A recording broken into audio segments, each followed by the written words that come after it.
सबभन्दा पहिला सिमरन र अरुणलाई चाहिँ राष्ट्रिय अवार्डको लागि एउटा गतिलो प्रतिस्पर्धी भएकोमा बधाई छ। त्यसमा त अब थ्याङ्क यू होइन, त्यो अब मायाको लागि त्यसरी रियाक्ट गरेको भएको चाहिँ हामी थ्याङ्कफुल छौँ। अनि हामीले अब राष्ट्रिय भन्दा पनि मेन चाहिँ 1 गतेदेखि नर्मल अडियन्सहरूले चाहिँ कसरी रियाक्ट गर्नुहुन्छ भन्ने कुरामा मात्रै हामी एकदमै दिल थामेर बसिरहेको थियौँ कि अनि अलिकति भए पनि राम्रो तरिका रेस्पोन्स गर्नुभएको छ, फिल्म मन पराउनु भएको छ अनि त्यसमै नै हामी एकदम खुसी छौँ। अब चाहिँ त्यो गौथलीको भारी हल्का पिसाउनु भयो कि तपाईँले है आजबाट भन्दा नि श्रावण 1 गतेबाट चाहिँ अलिक हल्का पिसाउँछु होला सर है। के थियो प्रिमियरमा आउनुभन्दा अगाडि तपाईँको एउटा कुन्दुली कौतुकदार अहिले यहाँ आएर धेरै मान्छेले प्रशंसा गरिसकेपछिको अबको रियाक्सन के हुन्छ? हजुर, प्रिमियरमा आउनुभन्दा अगाडि चाहिँ हामी दुवैजना एकदम नर्भस थियौँ। अब के हुन्छ होला, कसरी एक्सेप्ट गर्नुहुन्छ होला, कनेक्ट हुन्छ कि हुँदैन अडियन्स भन्ने एकदमै लागिरहेको थियो। तर सबैजनाले एकदमै राम्रो भन्नुभयो। सो अलिकति खुसी लागिरहेको छ। सम्झौँ न, यति धेरै प्रशंसा भयो, यति धेरै बाइट लियौँ हामीले होइन, धेरैजना रुँदै निस्किनु भएको छ, दुईजनाको कामको एकदम खुलेर तारिफ गर्नु भएको छ। त्यो सुटिङको पल सम्झौँ न, त्यो बेलामा चाहिँ यो खालको रेस्पोन्स आउला नआउला के लाग्थ्यो? हामीले एकदम मनदेखि नै काम गरेको थियौँ होइन, हामी मात्र नभएर होल टिमले नै एकदमै मिहिनेत गर्नुभएको थियो र डे 1 देखि डे लास्टसम्म हामी त्यति नै खटेर काम गरेको थियौँ र हामीले सोचेको भन्दा पनि धेरै राम्रो रेस्पोन्स दिनुभएको छ अनि त्यसमा एकदमै हामी आभारी छौँ। सायद होल इन्टायर टिमले गुड इन्टेन्सनमा सुरुवात जसरी गर्नुभयो त्यो फिल्म बनाउनलाई त्यो चाहिँ फ्रुटफुल भयो जस्तो मलाई लाग्छ। सिमरनले यसभन्दा अगाडि गरेका सिनेमाहरू चाहिँ हल्का टिजर मात्रै थिए क्यारे होइन, त बल्ल तपाईँको रियल फिल्म त हामीले बल्ल हेर्न पाइरहेको छ। हजुर हो सर, सम्झौँ तपाईँ सुटिङको बेलामा तपाईँले एकदमै धेरै दुःख गर्नु भएको छ फिल्मको लागि, भिडबाट लड्नु भएको छैन कि त्यो सम्झिनु हल्के त्यो दुःख कि फिल्ममा?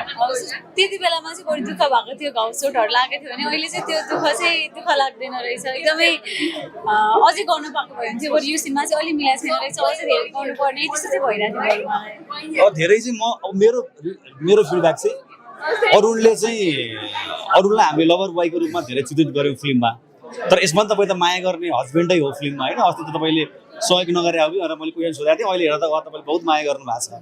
तर तपाईँलाई बल्ल फिल्म तपाईँ के हो भन्ने कुरा गौथलीले निकालिदियो नि होइन, बल्ल कपिल रिजालले निकाल्नु भयो नि तपाईँलाई होइन। अब यसको श्रेय त म मेरो 6-7 जना राइटर्सले दिन चाहन्छु फर्स्ट अफ अल, अनि त्यहीमाथि भोला सरलाई, कपिल सरलाई, होल रिजाल फ्यामिलीलाई दिन चाहन्छु किनभने आर्टिस्टको पर्फर्मेन्स त्यो बेला जस्टिफाई हुन्छ जब सब्जेक्ट नै ब्युटिफुल हुन्छ कि।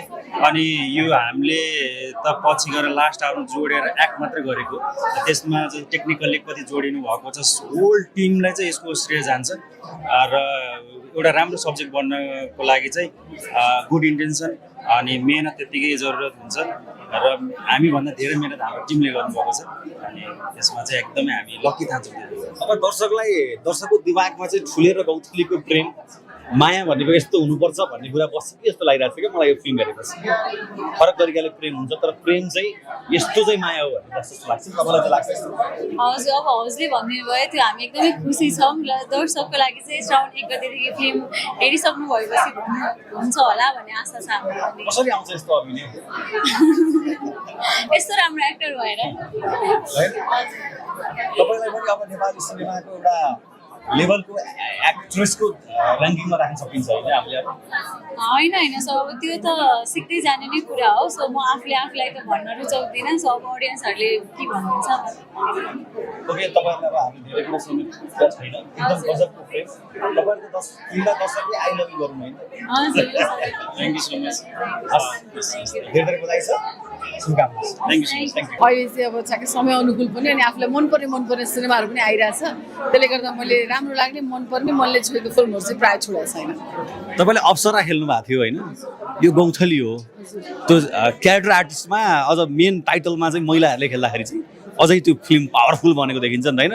सिमरन खड्काको गौथली कसरी हेर्नुभयो? असाध्यै राम्रो अभिनय गर्नुभएको छ सिमरनले पनि अनि अरुणले पनि, जति पनि एन्टायर टिम हुनुहुन्छ उहाँहरूको असाध्यै राम्रो छ। प्रस्तुतिलाई त भन्नै पर्दैन, सबैभन्दा बेस्ट पार्ट भनेको चाहिँ संवाद शैली, स्क्रिन प्ले चाहिँ धेरै पछि नेपाली सिनेमामा यो चाहिँ अनेस्ट भएर भन्नै पर्ने हुन्छ एकछिन पनि एक ठाउँ पनि मलाई मात्र होइन तपाईँहरूलाई पनि पक्कै पनि बोर कतै पनि भएन होला फिल्मको कथावस्तु त्यस्तै आयो अनि यो गौँथलीसँग चाहिँ म आजभन्दा 25 वर्ष अगाडि जति बेला अप्सरामा म कास्ट भएँ त्यति बेला पहिला म गौँथलीमा कास्ट थिएँ गीति सङ्गीतमा सिनेमा बन्दै थियो अनि तर कस्तो भने ठ्याक्कै फ्लिप भइदियो मैले गौँथली गरिनँ मैले अप्सराबाट आफ्नो करियर स्टार्ट गरेँ तर कम्पनी एउटै थियो डाक्टर भोला रिजालको हजुर तपाईँलाई गौँथलीको चाहिँ मन परेको चिज चाहिँ के हो गौँथलीको विशेष मन एकदमै मन छुने भनेको चाहिँ यदि घरमा परिवारभित्रको सदस्यमा पनि आफ्नो व्यवहारबाट अर्कोलाई प्रभावित पार्न सक्ने अथवा भनौँ श्रीमतीबाट श्रीमान प्रभावित श्रीमानबाट श्रीमती प्रभावित भइदियो भने सबै कुरा सहज हुन्छ भन्ने कुरा पनि चित्रण गरेको छ यसमा र शिक्षाको लागि पनि अघि रिजाल अङ्कलले मलाई भन्दै हुनुहुन्थ्यो अहिले पनि पश्चिममा जुन हिसाबको एजुकेसनमा धेरै ब्याकवर्ड छ यो त धेरै अगाडिको कथा भए पनि अहिले पनि त्यो समस्याहरू छ शिक्षा सम्बन्धी समस्या चाहिँ अहिले पनि निरन्तर छ बाल विवाहको समस्या पनि अहिले पनि निरन्तर छ सानै उमेरमा स्कुल पढ्दा पढ्दै बिहा भइदिन्छ त्यसपछि पढ्न नपाउने कुराहरू पनि धेरै छ त्यो कुराहरूलाई चाहिँ एकदम स्पष्ट तरिकाले मिठो संवाद अनि धेरै मायाको साथ प्रस्तुत गरेर चाहिँ एउटा कुरो सोधिहालेँ तपाईँ यसो गौँथलीले पण्डित चाहना राखिन् पुरा होला नहोला भन्ने खालको कथा छ तपाईँको जिन्दगीमा त्यस्तो कुनै अपुरो चाहना छ जुन तपाईँले सानोमा राख्नु भएको जुन कुरा भएन अहिले चाहिँ ठ्याक्कै भन्न आएन मलाई तर मलाई इच्छा भएको चाहिँ खास टेलिभिजन सम्बन्धी नै चाहना थियो कि मेरो म स्कुल पढ्दाखेरि चाहिँ मलाई न्युज रिडर बन्ने एकदमै मन थियो अब त्यो त मैले पुरा गर्न सकिनँ चलचित्रमा अभिनय गर्ने अवसर पाएँ स्क्रिनसँग चाहिँ कनेक्ट भएँ तर बन्ने चाहना चाहिँ स्कुल पढ्दाखेरि चाहिँ त्यो थियो रिडर के छ निखिलजीको चाहिँ तपाईँले बिहेपछि जिन्दगीमा करियरमा कति साथ पाएँ जस्तो लाग्छ जस्तो यहाँ अरुण र गौँथलीको कुरा छ ठुलेर गौँथली कुरा छ आज चाहिँ हामी गौँथलीकै कुरा गरौँ ठिक छ राम्रो छ हाम्रो ओके लास्टमा असोज 9 गते आउने हो आचार्य के हो हजुर हाम्रो अहिलेसम्म हजुर हजुर अब लग अब तपाईँले भनिसकेपछि लग भइसक्यो हस् थ्याङ्क यू क्यारेक्टरकै कुरा गरौँ होइन क्यारेक्टरको कुरा गर्दाखेरि चाहिँ सुरुमा के भन्नुभएको छ भन्दाखेरि लुङीबाजीको क्यारेक्टर देख्यो भने अन्तिममा चाहिँ एकदमै रिस उठ्छ भनेर भन्नुभएको थियो होइन हजुर तपाईँलाई चाहिँ कतिको रिस उठ्यो त्यो त फिल्म हेर्दा हेर्दै होइन उहाँको पात्र जस्तो बनाएको छ उहाँले त्यो पात्र चित्रलाई चाहिँ होइन रिस उठ्ने भन्दा पनि स्वभाव हुन्छ नि ह्युमन साइकोलोजीमा चाहिँ आजभन्दा अलिकति वर्ष अगाडिसम्म चाहिँ धेरै मदर सासू भन्ने बित्तिकै प्रतिबिम्ब त्यो प्रकारको चित्र थियो होइन त्यो चित्रलाई उहाँले जसरी प्रस्तुत गर्नुभयो तर त्यो प्रस्तुत गर्दाखेरि चाहिँ छोरा पात्रले जस्तो किसिमको व्यवहार गर्छ पछि पुरुष पात्रले त्यो प्रकारको व्यवहार गर्थ्यो र ससुरा पात्रले त्यो व्यवहार गरिदिनु भयो भने चाहिँ यस्तो सामान्य घरभित्र हुने कुराहरू चाहिँ माइनस भएर जान्छ कस्तो सासू बन्नुहुन्छ मेरो बाबु सानै छ अहिले उहाँको सानै छ अहिले छोरी यति धेरै ट्यालेन्ट हुनुहुन्छ हजुरको होइन अहिलेदेखि नै हो सिप सिकाइराख्नु भएको होइन मेरो बच्चाहरूलाई चाहिँ मैले सानैदेखि हुन्छ नि मलाई मन लागेको कुराहरू स्टार्टिङ पिरियडदेखि नै मैले 3 वर्षदेखि जिम्नास्टिकदेखि लगाएर स्विमिङ जति पनि हुन्छ नि एक्टिभिटिजहरू र उनीहरूको रुचिसँग त्यो मैले मेरो इच्छा मात्रै लादेको होइन उनीहरूको रुचिसँग गर्दा गर्दै प्याराग्लाइडिङ पाइलट भयो त्यो मेरो निम्ति त एकदम प्राउडको कुरा हो सानै एजमा यो भयो होइन अब भोलि भविष्यमा उनीहरूलाई सहज हुन्छ अब चाहिँ केसम्म बनाउने रहर छ अहिले त पाइलट भइसक्नु भएको छ छोरा पनि फिल्म चाहिँ खेलिदियोस् भन्ने रहर छ होइन कमसेकम आफ्नो मास्टर डिग्री सकाएर सिनेमा चाहिँ गरिदियोस् भन्ने इच्छा छ छोरी त एकदमै ब्युटिफुल हुनुहुन्छ यति धेरै चर्चा मेरो छोराछोरी उस्तै एजको दुईजना एकै वर्ष फरक हो दुवैजना राम्रो हुन्छ यति राम्रो चर्चा छ छोरीको कसरी लिनुभएको छ दि तपाईँले चाहिँ मलाई एकदम खुसी लाग्छ फेरि तपाईँ मिडियाहरूले पनि एकदमै धेरै माया गरिदिनु भयो होइन सानो एउटा झलक मात्र आएको थियो कति धेरै न्युजहरू बन्यो होइन दर्शकहरूले पनि कति मन पराइदिनु भयो थ्याङ्क यू सो मच पुतली जस्तै हुनुहुँदो रहेछ कस्तो राम्री कहिले चलचित्र खेल्ने होला भनेर यति धेरै सानै छ अहिले सानै छ टाइम छ उसको टाइम छ टाइम भएपछि फेरि तपाईँहरू यसरी नै सोध्नु तपाईँहरूको चलचित्र आउँदैछ न कतै हुनुहुन्छ कि भन्ने पनि छ क्या छैन जाँदा जाँदै थ्याङ्क यू सो मच भन्न चाहन्छु र गौँथली सबैजनाले हेरिदिनुहोस् होला थ्याङ्क यू फिल्मको आफ्नो जेनरा हुन्छ होइन यो चलचित्र जुन एउटा सामाजिक कथावस्तुलाई लिएर अनि त्यसबाट एउटा पारिवारिक द्वन्द्वको रूपमा लिएको हुनाले यो चलचित्रले जसरी स्क्रिन प्ले बग्नु पर्ने थियो त्यसरी नै बगाउनु भएको छ त्यो चाहिँ एकदम ओके अब दाइको मोहरको स्क्रिन प्ले अस्ति भएर मात्रै एउटा अवार्डमा नोमिनेसन परेको छ होइन अब यता तपाईँ एनिमाया बनाउनु एनिमायाको तयारी के हुन्छ एनिमायाको अब स्क्रिप्ट ब्लक भइसक्यो होइन मैले फेसबुकमा पनि हालेको थिएँ अब साउन 11 गतेदेखि हामी फ्लोरमा जाँदैछौँ, सुटमा जाँदैछौँ, अनि साउन 22 गते चाहिँ हली लाग्दैछ। के हो त यसपटक पल शाहलाई हामीले मोहर भन्दा के फरक कस्तो अवतार देख्न पाउने हो? होइन, पक्कै पनि यानी माया जुन रिदम अफ लभ भनेर जुन टाइटल राखिएको छ, मोहरभन्दा फरक चाहिँ पाउनुहुन्छ त्यसमा। स्क्रिन प्लेको प्याटर्न पनि अलिकति फरकै पाउनुहुन्छ। दर्शकले जुन खालको टेस्ट तपाईँलाई मोहरमा दर्शकले दिनुभएको थियो त्यो भएर सफल भयो, पलको जुन खालको टेस्ट थियो त्यसले गर्दा सफल भयो, त्यो टेस्ट हामीले कस्तो पाउँछौँ? एकदमै, किनभने पललाई यसमा अलिकति फरक टाइपको भूमिकामा पनि मैले लिइरहेको छु। तुलना त त्यस्तो खै मिल्दैन, तर अलिकति फरक चाहिँ छ मोहरभन्दा। मोहरलाई एउटा अलग जनरामा बनाएको थिएँ, अब यानी माया अलिकति फरक जनरामा। लभर बोय, लभर चक्लेटी अवतारमा पर्ला बढी सुहाउँछ दर्शकले होइन। अब यानी माया नाम सुन्दाखेरि नै एकदम चक्लेटी टाइपको हिरो हो कि जस्तो लाग्छ। त्यो रफ एन्ड टफ हिरो हो, चक्लेटी मात्रै भन्दा पनि rough and tough. All the best दाइ। गरेको छौँ धेरै वर्षदेखि कोसिस, 25 वर्ष अगाडि बनेको, त्यो पनि के अरे 51 दिन बनाएको फिल्मलाई गर्दाखेरि होइन, त्यसमाथि पनि बुवाले गरेको काम छोराले गर्दाखेरि जहिले पनि च्यालेन्जिङ त हुन्छ। त्यही सोचेर हामीले धेरै मेहनत गरेर बनाएको थियौँ। लेख्नलाई पनि झन्डै 2 वर्ष लाग्यो यो स्क्रिप्ट कस्तो लाग्यो? स्क्रिन प्ले गजब छ, एक्टिङ डिरेक्सन त कुरै नगरौँ, सबभन्दा पहिला फिल्ममा स्क्रिन प्ले पावरफुल हुनुपर्छ। मलाई लाग्छ फिल्म 2 घन्टा 19 मिनट यसरी बाँधेको छ, कुरै नगर्नुहोस्। Thank you. हामीले कोसिस एकदम गरेको छौँ होइन, त्यही होस् भनेरै हामीले सकेसम्म त्यो कथामा लेख्दाखेरि धेरै मेहनत गरेर लेखेका छौँ। अनि त्यसपछि सुटिङ गर्दाखेरि सजिलै भयो, किनभने हामीले लेखेको कुरो उतार्नु पर्ने त साधारण 1-2वटा चेन्जेस भन्दा बाहेक खासै केही चेन्ज पनि गर्नु परेन। त्यसपछि तर सबभन्दा इम्पोर्टेन्ट कुरो त हेर्नुहोस्, फिल्म बनाउँदाखेरि कथा राम्रो भए पनि तपाईँको टिम बलियो हुनुपर्छ। सबैले एकदम राम्रो काम गर्नुभएको छ। मेरो चिफ एसिस्टेन्ट गिरी होइन, सबभन्दा पहिला प्रोडक्सनमा सुमन भान्जाले पुरा मैले मेरो दिमागै नदुखाइकन खालि तपाईँ क्रिएटिभ हुनुहोस् भनेर छोडिदिया होइन। त्यसपछि एकदम सजिलो पनि भयो। त्यसपछि तपाईँ हरिउमा गाईको काम तपाईँलाई मन पर्यो होला होइन। त्यसपछि ड्रेस, मेकअप, ब्याकग्राउन्डको जुन हामीले आर्टको काम गरेको छ मनिक भाइले एकदम राम्रो काम गर्नुभएको छ। त्यसपछि हामीहरूले अब तपाईँले कलरमा होस् चाहे त्यो एडिटिङमा होस्, सबैले आफ्नो आफ्नो तर्फबाट एकदम पुरा काम गर्नुभएको छ। त्यो भएकोले गर्दाखेरि मलाई चाहिँ सहज भयो। यो राम्रो बन्यो भने हामी सबैको लागि राम्रो हो, नेपाली फिल्मको लागि राम्रो। तपाईँले 2 जना प्रतिभालाई स्टार पनि बनाउनु भयो नि तपाईँ फिल्मबाट, अरुण र सिमरनलाई। यस्तो मैले एउटा प्लेटफर्म दिएको हो, त्यो प्लेटफर्ममा उहाँहरू एकदम के भन्छ खरा उत्रिनु भयो। त्यो भएकोले गर्दा उहाँहरूको मेहनत, उहाँहरूको तपस्या, यत्रो तपस्या गरेर आफूलाई नोटिस हुने बनाउनु भएको थियो, तब नै मैले उहाँलाई नोटिस गरेँ। त्यो हुँदाखेरि म खालि के भन्छु भने लगनशीलता र कन्टिन्युस होइन पर्सिस्टेन्ट भइरह्यो भनेदेखि सक्सेस हुन्छ। उहाँहरूले पनि एकदम मेहनत गर्नुभएको छ होइन, अरुणले पनि सिमरनले पनि र साथसाथै बाँकी सबै आर्टिस्टहरूले एकदम मेहनत गर्नुभएको छ। त्यो हुँदाखेरि त्यसको फलस्वरूप अहिले हामी पोजिटिभ रिस्पोन्स पाइरहेछौँ। एउटा डक्टरले यस्तो फिल्म कसरी बनाउँछ भन्ला नि अडियन्स होइन, यस्तो म दाँतको डेन्टिस्ट भएकोले, दाँतको डक्टर भएकोले गर्दाखेरि दाँत एकदम सानो चिज, इन्स्ट्रुमेन्ट सानो चिज हेरेर बनाउनुपर्छ।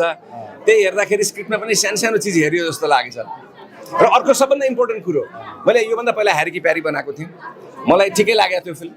मैले त्यतिखेर नेपालको इमोसनल अडियन्सहरूलाई अलिकति कम बुझेको थिएँ, एक्सपिरियन्स पनि कम थियो। र त्यो फिल्मको बनाएर अहिले चाहिँ सेकेन्ड फिल्म बनाउँदाखेरि चाहिँ त्यसबाट पनि थुप्रै कुरा सिकियो होइन। र सबभन्दा इम्पोर्टेन्ट त आफ्नो ग्रुपको सपोर्ट पनि हो। Thank you. सायद डक्टर भोला रिजाल आज तपाईँलाई देखेर प्राउड फिल गर्नुहुन्छ। Thank you very much, thank you. Heroine के छ खबर? कान्छी हिरोइन तपाईँ कान्छी त भने कोसिसमा उमेरले पनि होइन, काम गराएको के छ? गौथली हेर्नु भयो नि त? गौथली एउटा हिरोइनले यस्तो फिल्म अलिकति लो गर्छ होला होइन, वुमेन सेन्ट्रिक मुभी, त्यसैमाथि यस्तो सोसल मेसेज होल्ड गर्ने मुभी होइन, कसलाई गर्न मन लाग्दैन? टाइटल हिरोइनहरूमा होइन, टाइटल रोल त इट्स लाइक ड्रिम हुन्छ मान्छेहरूको काम गर्नको लागि होइन। नेन्सी खड्का, सिमरन खड्का, तपाईँको बहिनी दिदी सिमरन, बहिनी बहिनीको काम कस्तो लाग्यो भन्नुहोस् त। बा एकदमै राम्रो लाग्यो सिमरनको काम होइन। मैले उसलाई पर्सनली पनि ट्रेलर रिलिज हुने बित्तिकै पनि उसलाई धेरै बधाई दिएको थिएँ होइन, युर स्टार भनेर भने त्यसको काम हेरेरै ट्रेलरमै। अनि मेरो अब यो फिल्मको द्वारा अलिकति अकुपाइड पनि थियो, तर मलाई चाहिँ यहाँ उहाँहरूलाई पर्सनली नचिने पनि आज चाहिँ पर्सनली टाइम निकालेर उहाँहरूसँग जोडिन्छु भनेर नै यो मुभीको प्रिमियरमा आएको। तपाईँ र सिमरनको सम्बन्ध के हो? दिदी बहिनी भनौँ भनेको हड्का भएर पनि अरू त्यस्तो कुनै छैन सम्बन्ध छैन। ओके, के मन पर्यो अब तपाईँलाई गाउँथलीको? गौथलीकोमा होइन अब सबैजनाले अब यस्तो फर्स्ट अफ अल त हाम्रो कपिल सरले धेरै धेरै बधाई शुभकामना होइन, यस्तो सेन्सिटिभ टपिकलाई पनि यस्तो ब्युटिफुल्ली एक्जिक्युट गर्नुभएको छ स्क्रिनमा। अनि सेकेन्डली चाहिँ अरुणको क्यारेक्टर, सिमरनले गरेको क्यारेक्टरहरूलाई डिग्निफाइड वेमा जस्टिस गर्नुभएको छ होइन। अनि त्यो अटिजम, चाइल्ड म्यारेज जस्तो सेन्सिटिभ टपिकलाई पनि यस्तो राम्रो ब्युटिफुल्ली सोसल मेसेजको द्वारा प्रेजेन्ट गर्नुभएको छ स्क्रिनमा। तर मोस्ट इम्पोर्टेन्टली यो मुभीको रिफ्लेक्सनमा चाहिँ म के भन्न सक्छु भन्दाखेरि लभ, होप एन्ड एक्सेप्टेन्स चाहिँ कति इम्पोर्टेन्ट हुँदो रहेछ त लाइफमा, एनी सिचुएसन होइन। सो यो मेसेज चाहिँ दर्शकहरूले पक्कै पनि पाउनुहुनेछ मुभी हेरेर, अनि I'm sure they're gonna love it. Okay, तपाईँको अब 2वटा सिनेमा आउँदैछ। पहिला अक्षरा आउँछ, तपाईँ नै पोस्टरमा झलक्क टक्क चौताराको तल बस्नु भएको थियो। के हो त्यो चौतारामा बसिरहेको न्यान्सीले के भन्न खोज्यो? उसलाई के लाग्छ त्यो चौतारामा बसेको मलाई मान्छे? पर्खिरहेको कि विरक्त पक्षिया होइन, अक्षरा चाहिँ एउटा वुमेन ओरिएन्टेड फिल्म नै हो होइन, फिमेल सेन्ट्रिक मुभी हो जुनमा चाहिँ एकदमै स्ट्रङ मेसेज छ, एउटा ट्रान्सफर्मेसन, अनि त्यसपछि एउटा स्ट्रगल, अनि त्यसपछि एउटा ड्रिमको त्यो सपना बोकेर बसेको अक्षरा हो त्यो रूप तल चाहिँ होइन। तपाईँको सपना पनि थियो एउटा सिनेमामा लिड क्यारेक्टर गरौँ, सधैँ सहायक क्यारेक्टर किन गर्नु, लिड क्यारेक्टर पनि गर्नुपर्छ भन्ने थियो, त्यो अक्षराले पुरा गर्यो?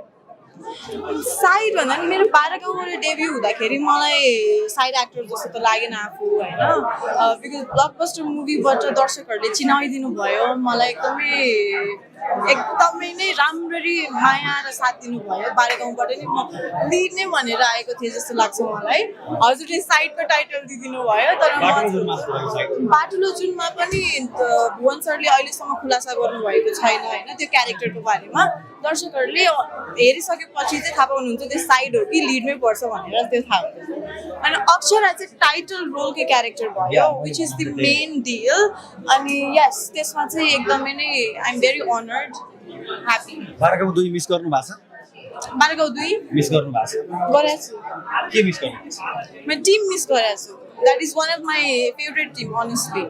मैले त्यहाँ काम गरेको नदोरिएकोमा दुःख लागिरहेको छ? नदोरिएकोमा दुःख छैन, नयाँ नयाँ आर्टिस्ट, नयाँ नयाँ कलाकारहरूले पनि मौका पाउनुपर्छ होइन। अपकमिङ स्टार्सहरू हाम्रो जेनेरेसनमा अहिले आइरहनु भएको कलाकारहरू, अनि विराज सरले यस्तो राम्रो मौका दिनुभएको छ हाम्रो अरू 3 नायिकालाई पनि। I am very happy for them, अनि आई विश 12 गाउँ the very best as well. अनि मेरो त 12 गाउँको टिम चाहिँ मलाई धेरै मिस हुन्छ, धेरै रमाइलो गरेर काम गरेको थिएँ मैले। कसलाई मिस गर्नुभयो? टिमलाई मिस गर्नुभयो कि विराज दाइलाई मिस गर्नुभयो कि समीर भट्टलाई मिस गर्नुभयो?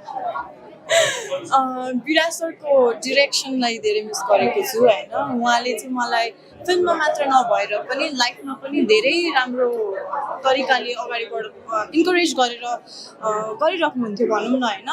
अनि त्यसपछि Samir is a very very के भन्ने ट्यालेन्टेड ह्युमन बिङ, आर्टिस्ट। अनि त्यसपछि एन्टायर टिमलाई नै मिस गरिरहेको छु, झनै बिटिएस बिहाइन्ड द सिनको टिममा चाहिँ एकदमै नै धेरै।